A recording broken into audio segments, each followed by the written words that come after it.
I feel your workplace stress. Yeah, been there. And then some. And so I think I will take any more time by introducing her further. She is going to be talking today with us about emotional wellness in the workplace. Awesome. So thank you. Hi guys. Okay, so I have a can you guys hear me? Okay, I have a soft voice. Yeah, okay, awesome. Okay, just let me know if my voice gets too soft. So, yeah, I was going to talk about emotional wellness and stress in the workplace, and I think I'm really glad I was here for the first two presentations because I think it feeds in nicely. And I want to piggyback actually a lot on what Laura said. I just felt the whole time I was like, that's awesome. A lot of it was what I was going to cover about mind-body connection, right? And how keeping ourselves emotionally healthy helps our physical selves and vice versa, right? So yeah, when I think of emotional health in the workplace, I think of it has to do with managing stress, right? So I thought we could start with sort of a definition of stress, and I thought the best way to do that is maybe if you guys could just shout out, what are some of the stresses that you guys experience at work? Overload, too many things to do, what else? Deadlines, right? Right, difficult customers, right? Yeah.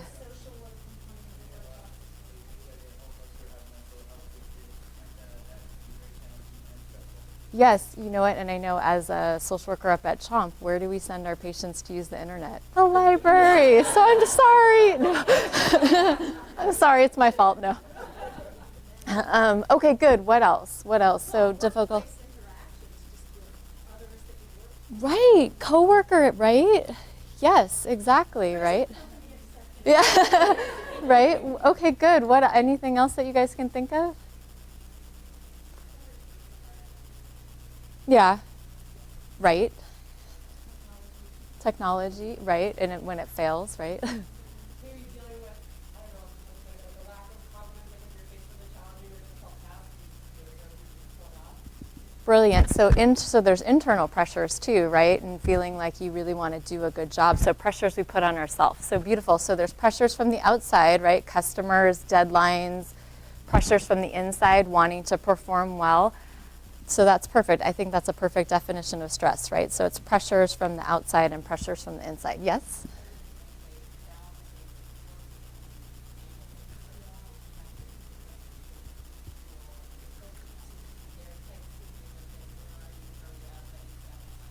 Brilliant. And I think that's a lot of what Laura was saying is that what happens is we come to work, that's not all that you are, right? You're not just a librarian. That's not your whole world. You've got families, children, other responsibilities. And so what happens when you come to work and that stuff from outside of work is still in your head, right? And that's stressful. That creates tension.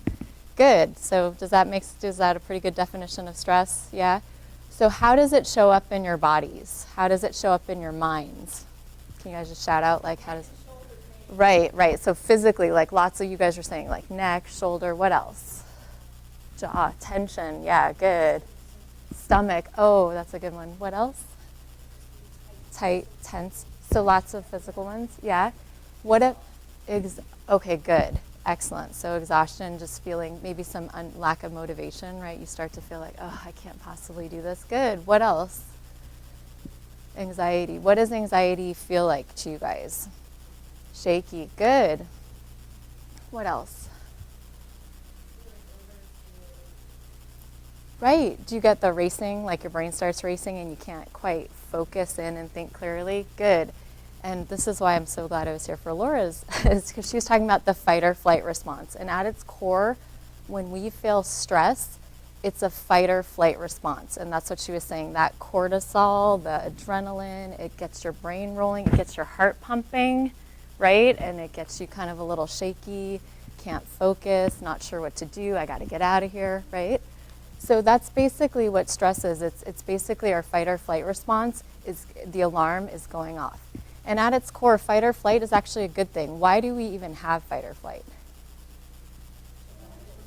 Yes, to run away, thank you, to run away from the lion, right? But is there a lion at your workplace? Right?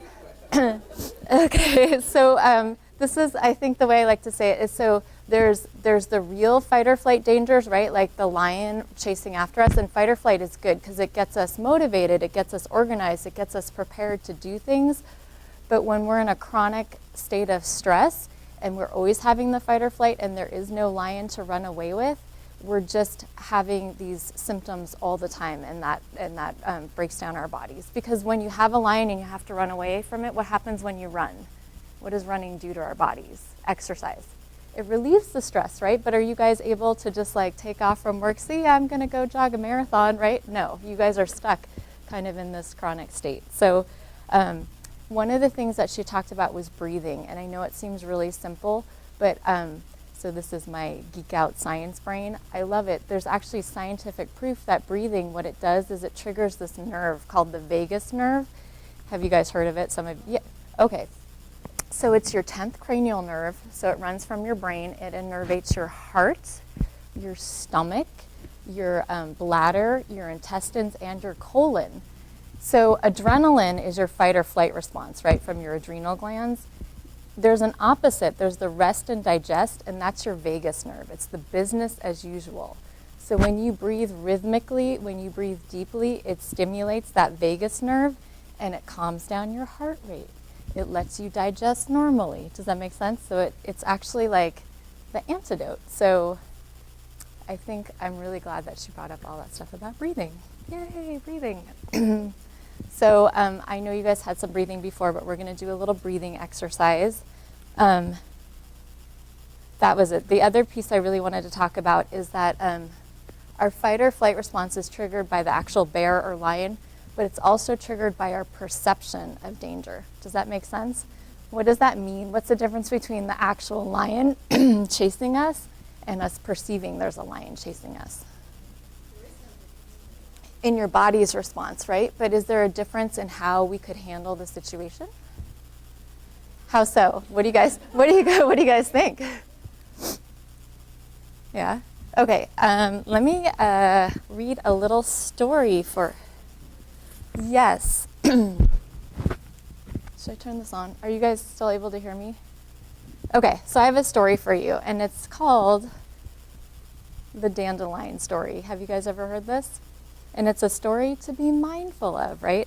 So a man bought a new house and decided he was going to have a very beautiful lawn. He worked on it every week, doing everything the gardening books told him to do.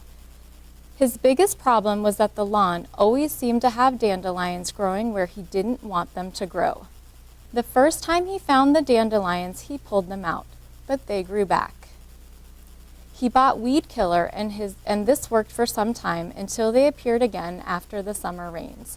He worked and pulled and killed dandelions all summer long. All the dandelions died during the winter, so the man was very hopeful that they wouldn't return the next summer. But there they were again. This time he decided the problem was with the type of grass, so he spent a lot of money and had all new sod put down. This worked for some time, and the man was very happy. Just as he started to relax, a dandelion came up. A friend told him it was caused by the dandelions growing in his neighbors' yards. So the man went on a campaign to get all of his neighbors to kill their dandelions. By the third year, he was exasperated. He still had dandelions. After consulting numerous experts, he decided to write the U.S. Department of Agriculture for advice. After waiting several months, he finally got a letter back. He was so excited. Help at last, the answer. He tore open the letter and read the following. Dear Sir, we have considered your problem and have consulted all of our experts. After careful consideration, we think we can give you very good advice. Our advice is that you learn to love your dandelions. Okay, so what do you guys think? Because that's a pretty obvious metaphor, right? What do you guys think about that? What's the idea behind loving your dandelions? Right, exactly, your perception. And I'm so sorry, I'm gonna grab a Kleenex. I think my fight or flight might be triggered a little. I'm feeling a little nervous. That happens. So, all right. Yeah, exactly. It's your perception. And so I think the idea is what I like to teach with emotional wellness and stress management is that part of it is how you look at the situation, right? And how you think about it, right? So one of the big questions I like to ask people when they're trying to figure out how can they make their lives less stressful is the big question, what do you have control over, right? So when you're in a workplace and it's really, really stressful, what are the things that you can control? Your reaction, good. What else?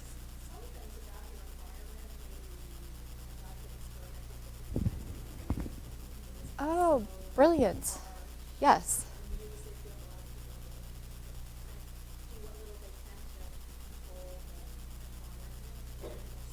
Yes, exactly. So yeah, if there's those little things, what else can you control in your environment?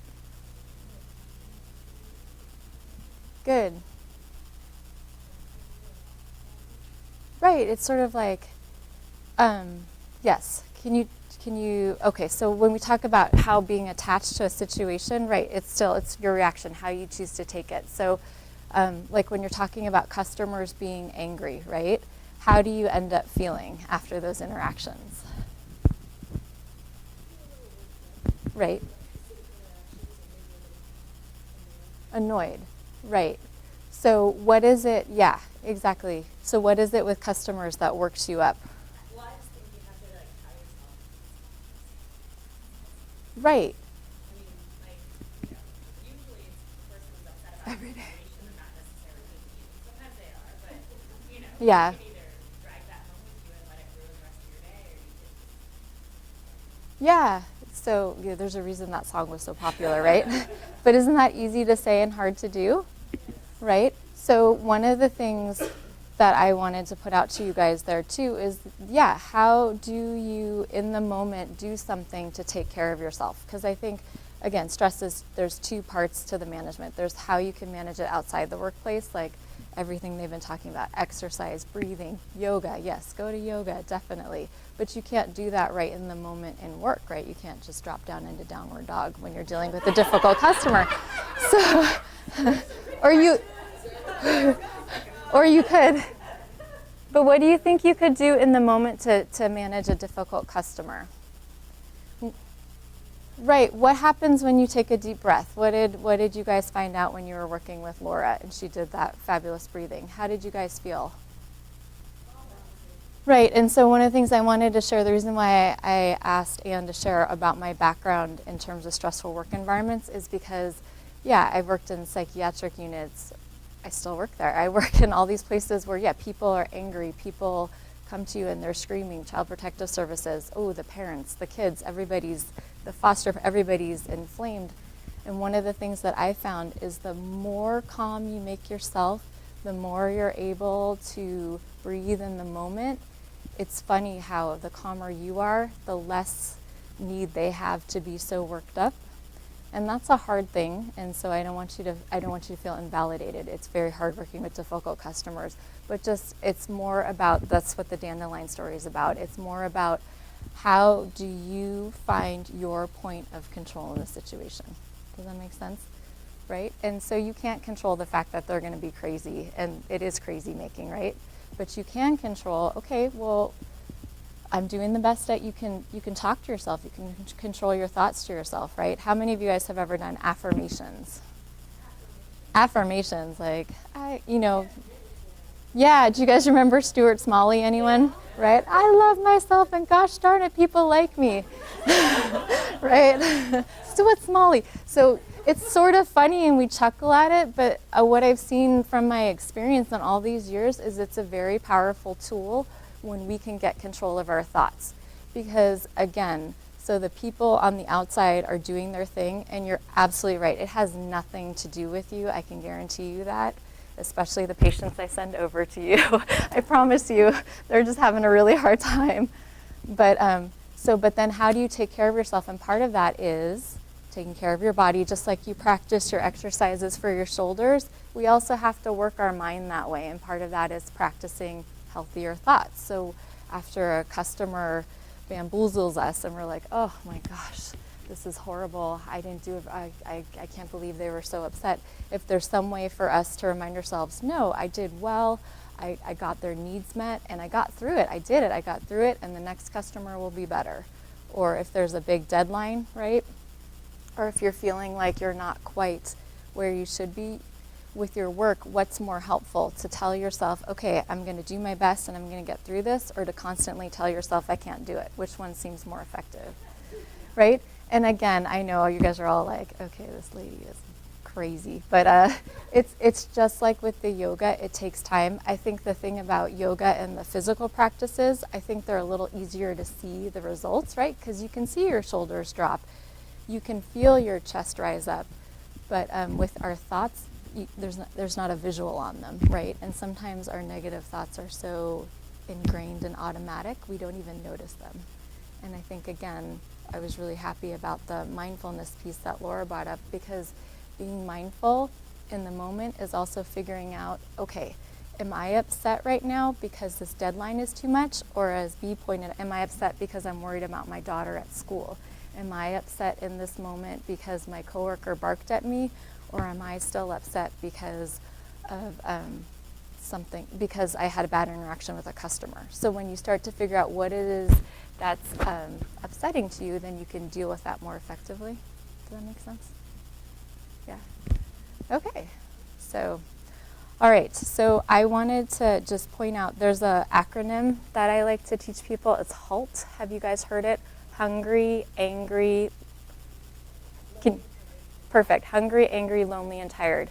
So those are emotions and sensations I want you to look out for, because chances are if you're feeling those things, or if that's going on, your fight or flight response, it's going to be triggered much more easily. Does that make sense? So if we're well fed and we have good nutrition and we're feeling calm, it's much less likely that we're going to get over aroused, right? It's much less likely that we're going to get upset. Does that make sense? So sleep, eating well. The other thing I wanted to do is a breathing activity. I know Laura did a beautiful one, and so, but this one's really easy. I think there's a packet in the back that you all will get to pick up at the end, and it has this little square breathing. It's my favorite. I pretty much teach it to every patient that comes to see me. This is session 1. We do square breathing. So if you guys are up for trying it, and again, it'll be easier because Laura already warmed you up with the deep breathing. So yeah, I want you guys just to sit comfortably in your chairs. I think both feet on the floor is better. Square breathing. A square has 4 sides, so everything in this breath pattern goes in 4s. And so if you're comfortable breathing in through your nose and out through your nose, that's great. But if you like to use your mouth to breathe, that's fine for this one too. So I'm going to describe, we're going to breathe in for a count of 4. Then at the top of that breath, we're going to actually hold our breath for a count of 4. Then we're going to exhale for a count of 4. And at the bottom, when you've emptied all your air out, we're going to hold for a count of 4. And again, the rhythmic breathing and it's the holding of the breath that triggers that vagus nerve, that really triggers your heart rate to come down. And so we're going to do that breath pattern 4 times because everything is a square. All right, so I'm going to count for the first time. Does that sound good? Okay, so we're going to breathe in, 2, 3, 4, and hold. 2, 3, 4, and exhale. 2, 3, 4, and hold. 2, 3, 4. Good. Inhale. 2, 3, 4, and hold. 2, 3, 4, and exhale. 2, 3, 4, and hold. 2, 3, 4. Good. Inhale. 2, 3, 4, and hold. 2, 3, 4, and exhale. 2, 3, 4, and hold. 2, 3, 4. Good. Inhale. 2, 3, 4, and hold. 2, 3, 4, and exhale. 2, 3, 4, and hold. 2, 3, 4. Good. And you can just let that one go. Back to your normal breathing. How did that feel? It's really short, and I think one of the reasons I like it is because there's counting involved. And what happens if you're counting? What happens to your mind? Where does your mind go? Yeah, it focuses it. So, and it's really easy. You can do it anywhere. can do it on an airplane, and nobody really has to know that you're doing it because it's pretty easy. Okay, perfect. So I think, and as everybody's already, breathing is good. Breathing is easy and free, right? It's free. I know. Did you guys ever see Spaceballs, where the planet and the air was a commodity, and so they had the air in the cans, and he would sniff it in? Yeah, Mel Brooks. So you gotta love him. So okay, so so stress is part of our fight or flight response, and so the idea of really managing stress is you've got to reset your system, right? You've got to turn down the fight or flight response, and I think there's two main ways to do that, and one is activities, right? So something fun, something engaging, us healthcare professionals are always saying exercise if that works for you, because on many levels it releases all of the good hormones that bring you up. And the other one, so activity is one way to reset your system, and then relaxation is the other way. So like deep breathing, yoga. What else are things that are relaxing to you? To you guys, what do you guys? Walking, good. What else? Music. Anything else?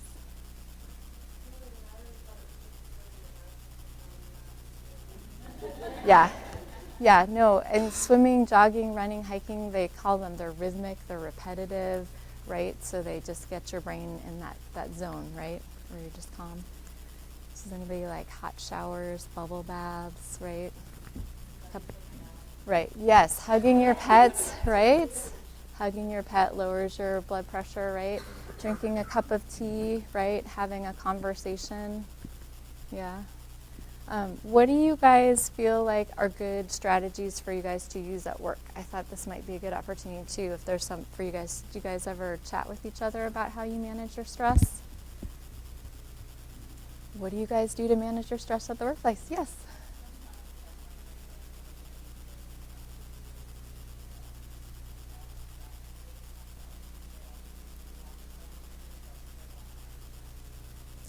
That's brilliant, yeah. Nice.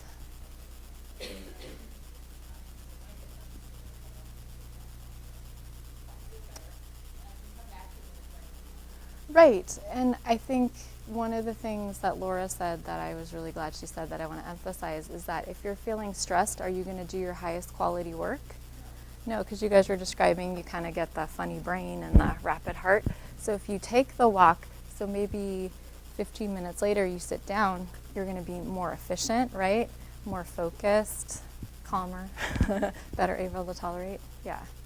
What other things do you think you guys can do that you've learned from the last couple speakers?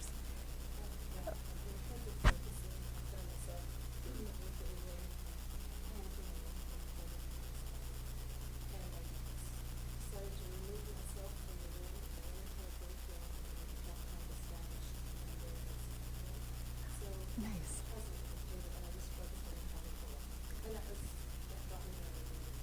That's brilliant. Yeah. Yeah. That's so one of the things that my daughter and I are reading Harry Potter. We're on the third round. You've read through all of them. We're on the third round. Okay, so one of the things I love about Harry Potter is what is Hermione? What's Hermione's personality? She's very rational, right? And then what is Ron Weasley? Irrational, emotional, right? That's my girlfriend, right? There's Ron, there's Hermione, and what is Harry? He's kind of the balance between the two of them, right? And so I really like the point you brought up. This is, I think, another really good strategy for managing stress. If you're feeling like you have too much Ron Weasley, like you're too emotional, channeling a little rational, a little Hermione is brilliant, like working on a puzzle, because what you're doing is you're tapping into your cognition, right? So and that reduces your emotional intensity. So that's brilliant, brilliant. Okay. Questions then? Do you guys have questions? Okay, so does that make sense? So if you think about your emotional and rational, if you have a lot of emotional response to your stress, if you can think of ways to trigger and to bring up your rational, your thinking side, it'll help you feel more balanced, right? I like that. One thing that didn't come up at all for me that's huge is just talking to someone at work. I mean, we all have our safe people to talk to. Right. So if something happens, we're just not able to talk Right. Yeah. Right, and I think especially for difficult customers or difficult clients, being able to vent to a coworker safely and then have them reassure you, it's not you. It was not you. Yeah. Anything else? Anything else you guys learned from the last couple speakers too that you might think you might incorporate to help manage your stress and help with your emotional wellness in the workplace? Anything? Some breathing? Yes.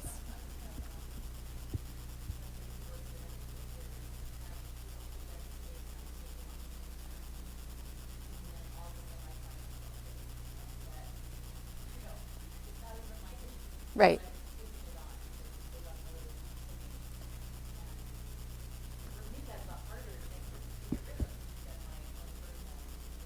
Right.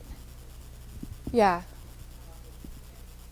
So when you say you take it on, tell me what are the thoughts and feelings that come up after someone's vented?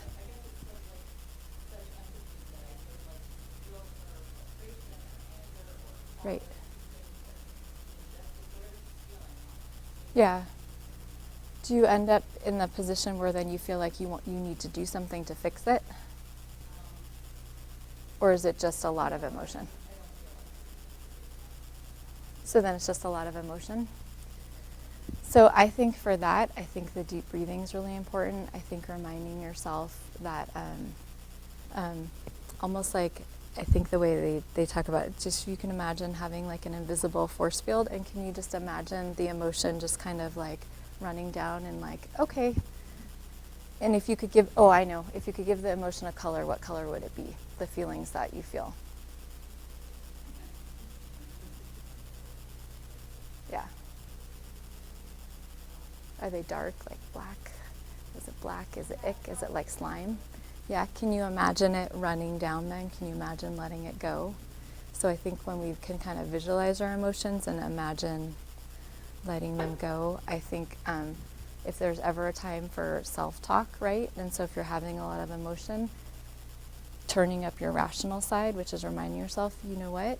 This is their feelings, and I did a good job by listening to them, and now it's okay for me. It's okay for me to feel okay and move on. So I would say what I coach my patients with is either visualizing some way to let it go, or if you're feeling, like I said, like if you're feeling a lot of emotion, then you got to turn up your rational side and remind yourself, you know what, I did a good thing, I listened, and tell you this is not yours, right? This is not mine to carry, and it's okay to let it go. Yeah?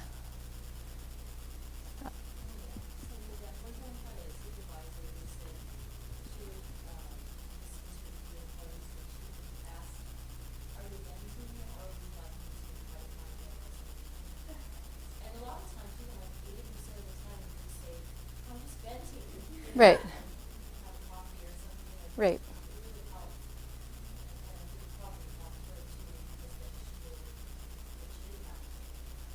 Right. But it's just that if you're a sensitive person, right, and what happens is, and they have science that backs it. But yeah, when other people have emotions, then certain things are going on in their body. Have you guys heard of mirror neurons? Yeah, so it's the idea, that's what they think autistic children have problems with. That's why they're not developing empathy.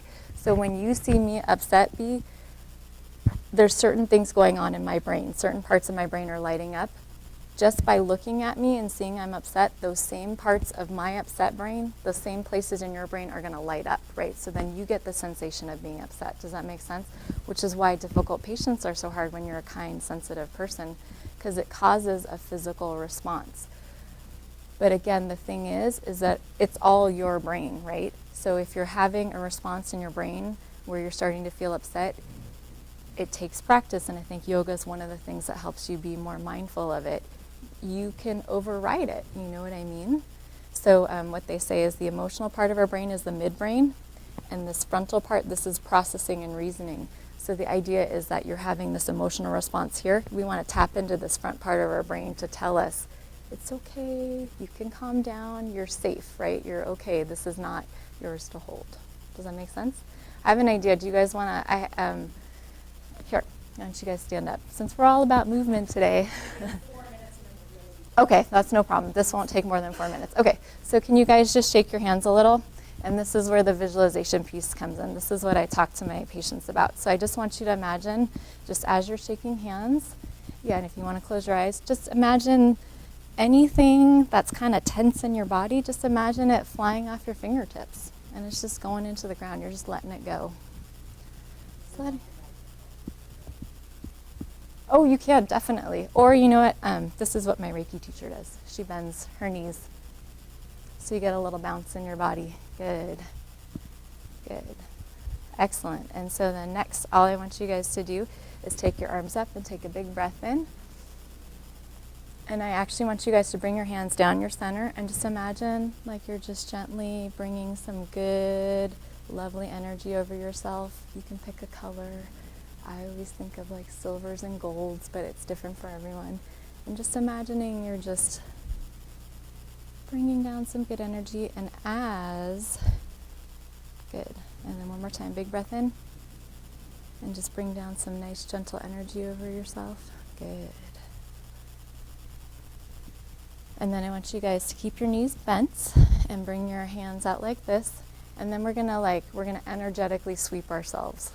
So I want you to take your right hand onto your left shoulder, and I want you to take a big breath in through your nose, and you're going to exhale through your mouth and sweep. Sweep away anything tense. Inhale up, left hand on your right shoulders, inhale. Exhale and just sweep away anything stressful. Good. And last time, right hand, left shoulder, inhale up, and sweep. And then we do the same thing across our body. So left hand on your right shoulder, inhale up, and just sweep across your body. Good. Right hand, left shoulder, inhale up. Exhale, sweep. And one more time, inhale up. Good. Excellent. Thanks, you guys, for being such a great audience. Yay! Well, thank you so much. Yeah, my pleasure. Wow. My pleasure. Wow, excellent.